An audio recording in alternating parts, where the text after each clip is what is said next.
কোরআনের আয়াত দিয়া কূটনীতি সবচেয়ে চতুর চাল। এই জানা যায় ইরান এমন একটা জিনিস করছে যেটা বিশ্লেষকরা বলছে ফিউনারেল ডিপ্লোমেসি, জানাজার কূটনীতি। 30টার বেশি বিদেশি প্রতিনিধি দল খামেনির কফিনে শ্রদ্ধা জানাইতে আসছে। আর প্রত্যেকটা দলকে যখন কফিনের সামনে আনা হয়েছে, ঠিক তখন কোরআনের একটা করে আলাদা আয়াত তেলাওয়াত করা হয়েছে। এইটা পাবলিক ডিপ্লোমেসিতে একটা নতুন জিনিস, যা আগে কখনো হয় নাই, এক অভাবনীয় উদ্ভাবন। আসেন আয়াতগুলো একটা একটা করে দেখি, আর দেখেন কিভাবে প্রত্যেকটা রাষ্ট্রকে তার প্রাপ্য অনুযায়ী বার্তা দেওয়া হয়েছে।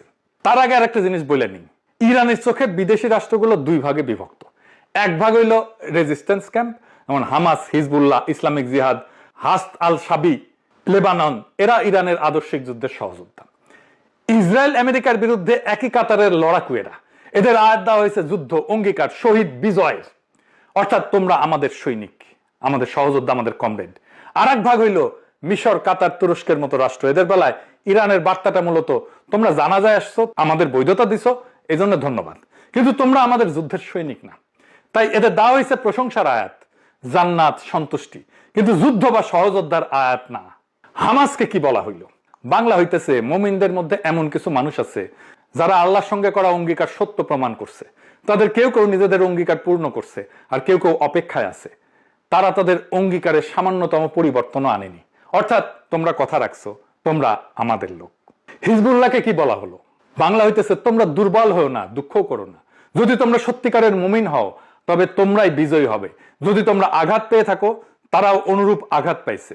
আমরা মানুষের মধ্যে পালাক্রমে বিজয় এবং পরাজয়ের দিন ঘুরায় দিই, আর আল্লাহ জালিমদের ভালোবাসেন না। নাসরুল্লাহর মৃত্যুর পরে ভেঙে পড়া হিজবুল্লাহকে সোজা সান্ত্বনা আর সাহস। ফিলিস্তিনি ইসলামিক জিহাদকে বলা হইল সূরা আল ফাতের আয়াত। বাংলা হইতেছে যাতে আল্লাহ তোমার অতীত এবং ভবিষ্যতের ত্রুটি ক্ষমা করেন এবং আল্লাহ তোমাকে এক মহাবিজয়ের সাহায্য দান করেন। সুস্পষ্ট বিজয়ের বার্তা।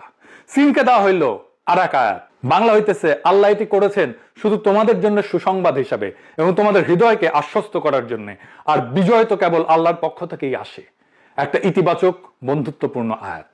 ইরাকের হাস্ত আল শাবি বা পিএমইউ বাহিনীকে বলা হলো যারা আল্লাহর পথে শহীদ হয়েছে তাদের মৃত বলো না, বরং তারা জীবিত, কিন্তু তোমরা তা উপলব্ধি করতে পারো না। শহীদের মৃত্যুর আয়াত। আর এবার সবচেয়ে আলোচিত এবং সবচেয়ে ধারালো আয়াতটা সৌদি আরবকে। যখন সৌদি প্রতিনিধি দল কফিনের সামনে আসলো, তখন পড়া হলো সূরা আল ইমরানের 13 নম্বর আয়াত, বদর যুদ্ধের আয়াত। রিটার সাহেব শোনান। قد كان لكم آية في فئتين التقت